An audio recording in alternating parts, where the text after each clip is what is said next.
Guys, it's John, and I wanted to run through tonight's games. I was waiting on a couple to finish up, but we have Missouri, Denver, which is in play, Denver Nuggets, and then we have Old Dominion. I figured I would wait. There was like a minute left, but that one's heading to overtime, so it's going to be at least probably 15 minutes before that finishes. And we have a pretty good idea of where we stand anyway, so I figured I'd run through the games. I also wanted to cover yesterday's because yesterday we had only known the results of the Storm Hunter win and the Andreeva under loss, and every other game, and FGCU Queens looked like it was going under. At the point when I did my video, every other game was still in play, so we weren't able to do a recap. So I said I would do it today, and we did really good yesterday, which is good because it gave us a small cushion to start today. And so we'll run through it. And today, actually, I thought was going to be just horrible, and it actually wound up being a little better than I thought. I think we did 14.25 yesterday, so let's see. And then today, we're definitely in the negative, but not as bad as I thought. We got the Bucks cover, so 2 units. The Lakers, they came through for the cover. Obviously, they won pretty decisively. So that was one of our leg threes, making it 6 units. And that's what I said. All these were late plays, so we had no idea when I did my video. Bulls Kings went under for 2 more units, making it 8 units. And then 12 units because we got the Lakers under. So we hit both our leg threes, which was nice. 13 units because FGCU and Queens went under. 15 units because New Orleans, we got the clip. It went in our favor that time. They covered, so 15. Sac State almost won. We should have taken the cover. It was like a 1-point game, but they didn't get it, so 14. We did get Montana State, making it 15.25. And we lost Northwestern, making it 14.25. And then 16.25 back to 14.25. So 14.25 yesterday. Just wanted to do the official recap. I'm sure if you're following along, then you knew that. But I like to recap every night, regardless. And last night we just weren't in a position to be able to do a recap like around this time. Like this time, we had so many games in play. So today there's only a few in play, and looking like we'll probably split them. Last I had checked, like I said, Old Dominion went into overtime, so that we're getting 4 points, so it's nice. But obviously, you don't want overtime if it's a close game. It would have been nice if they just finished it out. But today, it was a good day, I think. So not a good day. It was a bad day, but we could have basically given everything back from yesterday. And going into the later games with like the Cavs, the Hawks, it easily could have swung that way. Luckily, some of our bigger plays came through. So anyway, right off the bat, we got the Hawks. I loved that play. Some might have got even better than plus 150. It depends on when you got in. They were as much as 7-point underdogs. Then it moved to about like 2 points. So it really depends on when you got in. When I locked it, and as you know, I always go by when I lock it. So even when it's not in our favor, like the Bucks here, I locked it at minus 4.5. Most people got money line on this, but I always just go with what I had locked. So I'm not going to like play both sides and say, oh yeah, you should have got plus 200 here, because again, when I put it out, it was minus 4.5. Same deal with the Hawks. We were at plus 150, which I'm guessing most people got pretty close to that. So they came through as a leg 2, which is 3 units on the day. And then if you subtract the leg 1 loss, because we do 3 leg sequences, still a 2 unit profit on the sequence. So not bad. So 3 on the day. Nuggets still in play. We got Mr. Hornets knocking us to 2 on the day. And we got the Cavs leg 3, which was nice, putting us up at 6 on the day. And that was immediately canceled out by Vermont not going over, putting it at 2 on the day. And real quick, something I noticed. The Cavs game, I had talked about how they always push these teams as like they come down to the wire and they go to overtime, and they did it 3 times last year. And sure enough, they were very close to going to overtime. But the Cavs, I guess they hit a game winner or something. I did think about the money line, but I'm not going to complain. We hit an important play there, so it could have gone the other way, so the points came through. But if you took the money line or something, good job. But yeah, they just really seem to push these 2 teams as always fighting tooth and nail, it seems like. So anyway, 2 units. We missed Duquesne, knocking us down to 1 unit. And Florida went way over, putting us down to 0 even. We got Purdue under, which puts us up 1 unit. These next two are in play, so not sure. They can go either way. Same with the Nuggets, and then Maxime Cressy here. Again, I'm gonna count this. I put out the video, and by the time it uploaded, I thought he played today. He played last night. By the time it uploaded, they were already like 2-3 games into the first set.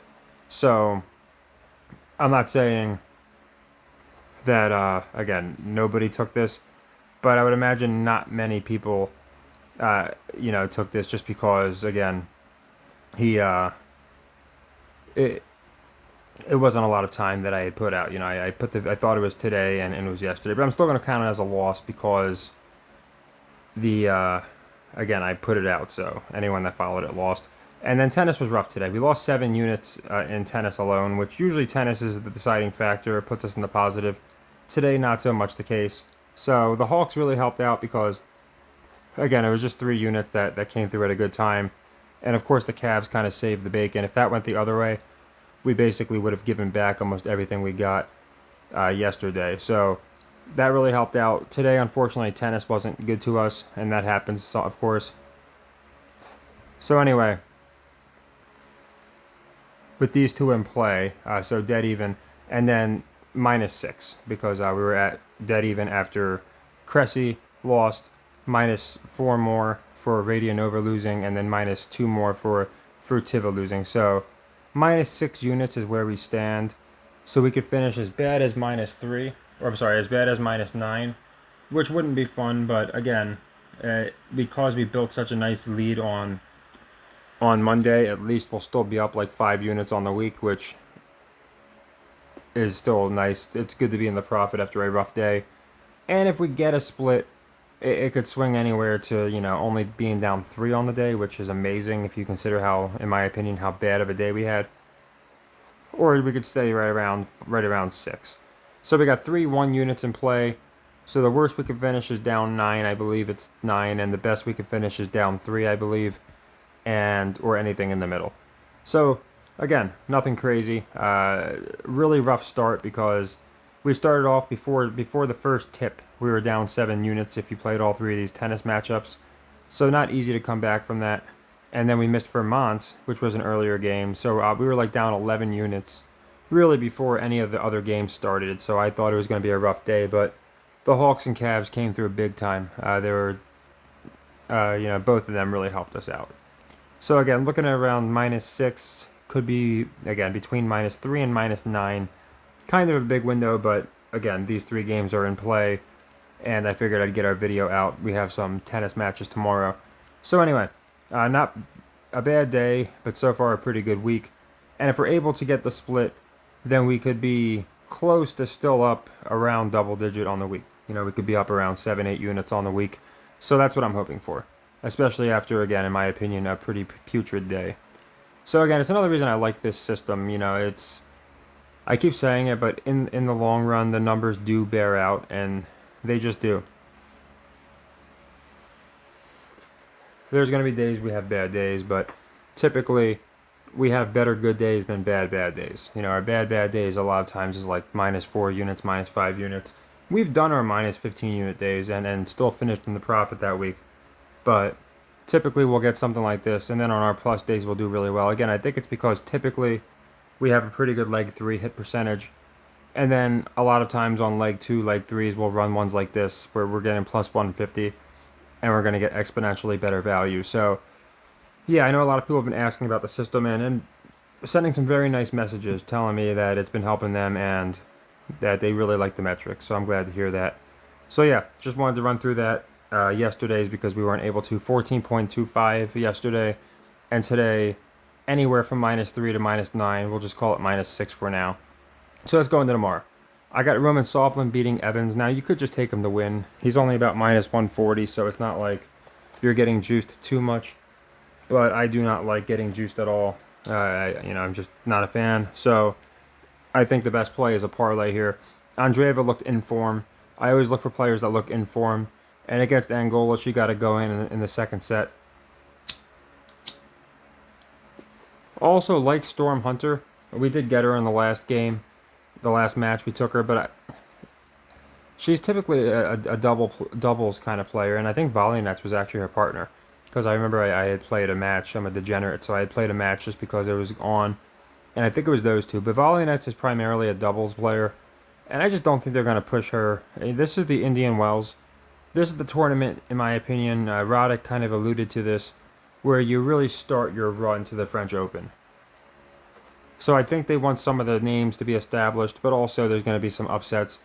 And some of the up-and-comers I think are going to do well. Roman Soflin's one of them, where he's been getting some love lately. So anyway, I like him to win and Andreeva to win. Both money lines. It's a minus 160 and a minus 270 about. So, or I think it's a minus 140 and a minus 270, something like that. But when I cranked it into my book, you're looking at about plus 120 here. So that's going to be a leg 2 for 2 units. Andreeva to beat Volleynets and Roman Soflin to beat Evans. Just leg 1 for 1 unit, I got Sloane Stevens covering Sheriff.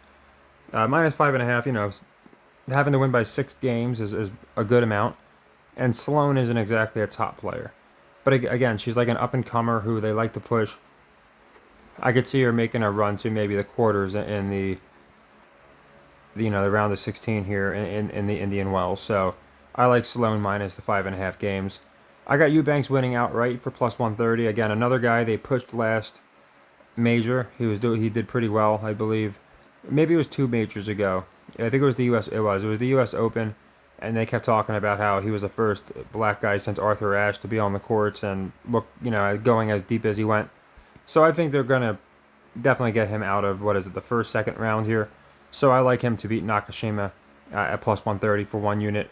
And I got, this isn't a pun. I don't know how you pronounce his name. It looks like Makak, but if that is, that's unfortunate for him.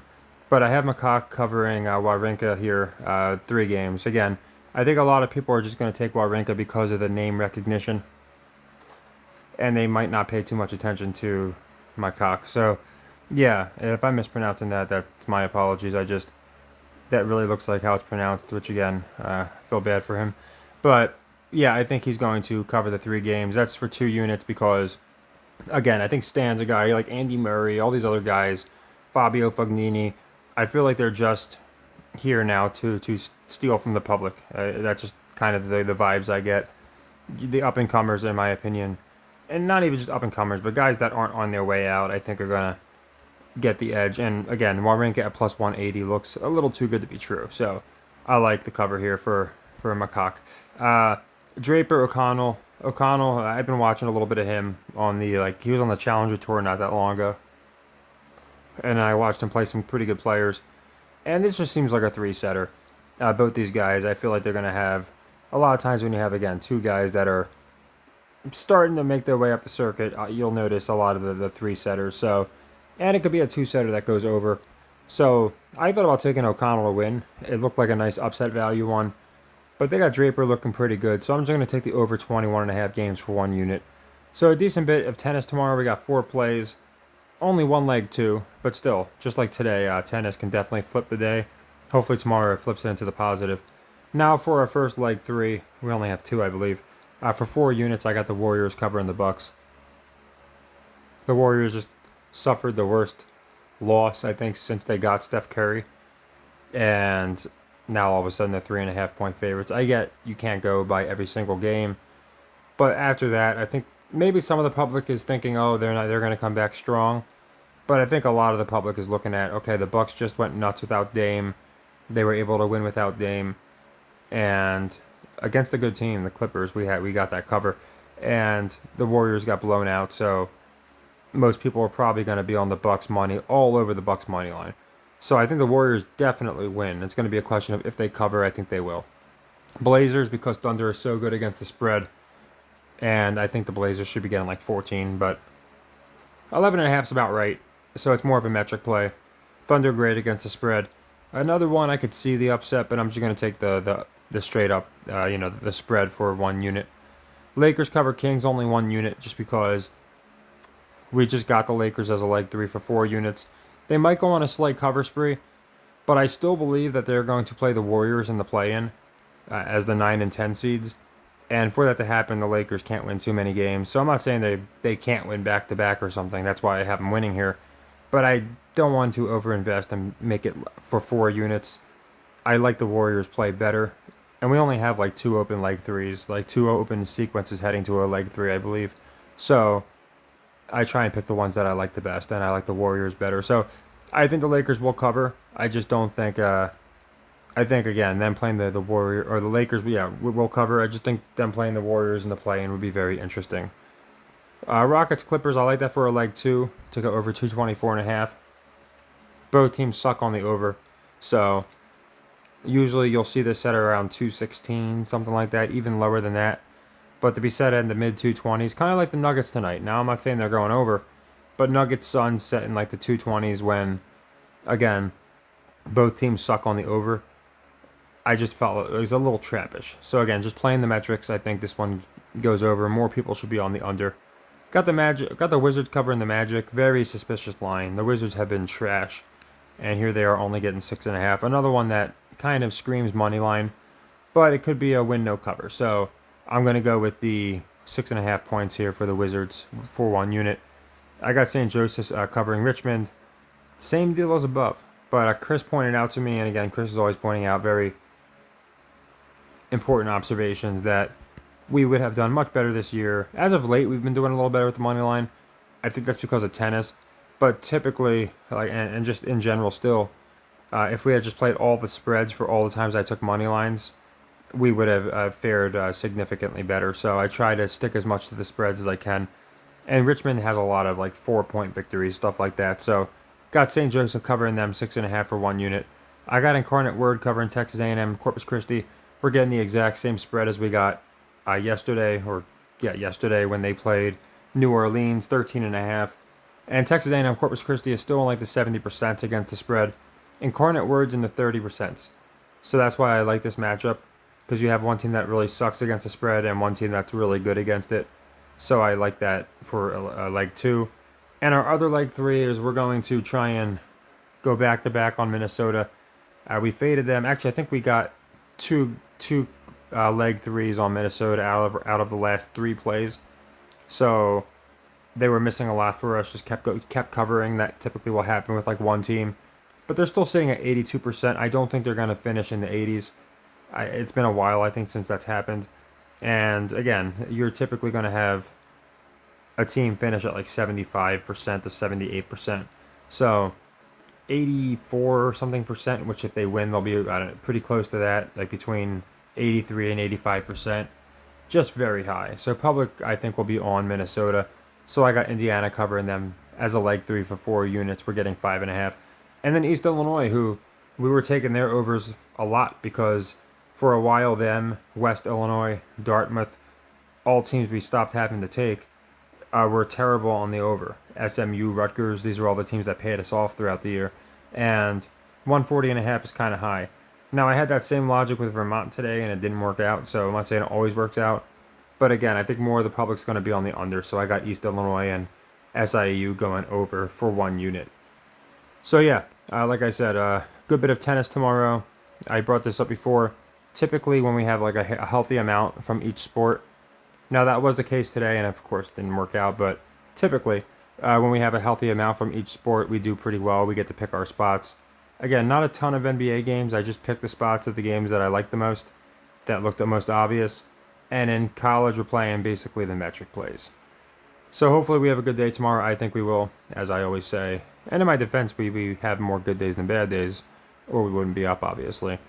But yeah, really good Monday and a bad Tuesday. I wouldn't say really bad, because again, the discrepancy is about 7 units. Like I said, we did 14.25, and then today we're probably going to finish around -6, depending on how the other games finish. Well, we got 3 in action, so I guess it can't be 6. It's going to have to be 7, 5, you get it, 9 or 3. So, 6 isn't a possibility, but we're going to finish right around there, give or take a unit or 2. But still looking good. Still going to finish where we're going into tomorrow with a nice little cushion. And again, that's the blessing of starting off Monday really good. there's times we started off Monday rough and we've had to come back from it, and we have, but it's always good when we can get that nice start to the week. So, yeah, hopefully, and I think tomorrow we have another good day. I think we come back pretty strong on tennis. Again, I like a lot of these tennis matchups. There's a ton of matchups tomorrow, and I only picked four because, again, or five, because I just went for, again, I guess six if you include the parlay. I just picked out what I thought were the best looking traps slash what makes sense as far as who should win, who should cover, what we might get. And then the NBA and college, again, as always, metrics. So yeah, there's all of our plays. And again, we'll be covering the NBA playoffs. The Warriors, Lakers, I'll be going into them in their own video, just because I think they're a very interesting dynamic we might get out of that. But as always, I like to post everything on the Patreon here first because I appreciate everybody that's been coming over and showing love. And as of late, a lot of people have been very supportive, and I appreciate the kind words. You know, a lot of people are really, appreciating the system, and there's a reason I use it. I don't use it for fun. It's fun to win, but I use it because I understand we're not just going to beat Vegas by hitting at a 65% clip. It's just not something that's realistic. But I do think that using, again, this system where we can kind of pick our spots, we get plus odds, we got 3 cracks at it. And then for our leg threes, we really employ just like the trap of the night, if you will. You know, everyone's got their lock. So instead of having to play a ton of them, we just play that one lock for the leg three. And it's never a lock, but it's a game that I believe in very much. Talking about the Warriors tomorrow, as well as Indiana. I think Minnesota is going to go on a little bit of a non-cover spree. That typically will happen. So yeah, Hawks came through nice today. They really saved the bacon along with the Cavs. Very interesting. The Cavs, again, almost went to overtime. It's just like, this stuff can't be a coincidence. And that was they were down by at least 10 at one point. So just funny how they just stormed right back to make it a photo finish. Maybe they'll be meeting up in the playoffs. They seem to be teasing that last year. So yeah, again, I appreciate everybody that follows me on here and just has shown love. I'm happy to say we're doing amazing. I think we're still up 100 units since we started, because we went over 100 units yesterday with the 14, but then of course we lost, like I said, anywhere around 7 to 5, something like that today. So we're still right around the 100 units, and since dumping hockey, again, we've just done tremendous. Our worst with the 100 units, that's counting hockey. So it's not like I'm not counting hockey. That's counting hockey. Without hockey, we'd be up so much more. And again, that's another interesting thing. We did so bad with hockey, which is like the most boring of them all. Hockey and baseball is where I do bad. But then I just happen to do good in the high scoring, more WWE like sports. So I do wonder if there's merits. A lot of people are saying, yeah, maybe hockey's not as orchestrated. That's why the players aren't paid as much. And it kind of lines up. I don't think it's a coincidence we did so good with every sport except hockey. So yeah, looking at about 100 units, even with hockey being counted in, which we took like a 20-something unit loss with hockey, and then I decided to stop playing it. And tennis has taken over. Even after today's horrible day, we're up over 30 units in tennis alone. It's been tremendous for us. And again, I think tennis is a great one because it's a great one to pick your spots. You get some really good alt lines, you get some really good plus value, things like that, where you can really parlays that I think you can not loving the line because you're getting juiced. So we just parlay two. And again, I'm not usually a fan of parlays, but in tennis, I use them a little more just because there's so many times where a guy will win but not cover the games or something like that. So with all the different options, I really like having tennis. I think that's going to be the deal breaker. So yeah, again, I just really appreciate everyone that's been showing love, and on the YouTube and here on Patreon. I try and again get everything I can on YouTube, but again, sometimes it's tough. I put them on Patreon, it takes a little bit to upload, and YouTube. I know a lot of people are asking me to go more into the NBA, and I will. The thing is with the NBA, as you can see, I don't play every single game. So in past videos, I would do NBA and I'd go through every single game for that night. And I'll get back to that on YouTube. It's just I'll make a distinction and let you guys know this is who I think will win this game or cover this game, but here are the ones that we're playing because if you want my opinion on a game, I'll certainly give it to you, but I'm not going to lie and say this is worth playing as a bet when I'm not going to play it myself. These are all games that I play myself and would only play myself. So I never just throw them out there without, again, I guess putting my money where my mouth is, because to me it just makes it better for everybody. And I think there's a reason, again, the system's doing so well is because I really try and pick our spots where we're not just playing for the sake of playing. So yeah, hopefully we get the split tonight. Maybe by the time this video comes out, I'm sure Old Dominion's game will be over. I'm sure the Missouri game will be over. The only one to play will probably be the Nuggets. So hopefully we can get a nice split and we're able to finish, in the somewhat, closer to the 3 rather than finishing down 9. So we'll have to see how that goes. But again, fortunately Monday was a nice start, so I think we get back to it on Wednesday and hopefully could push back to being up double digits on the week. So take care and happy earnings.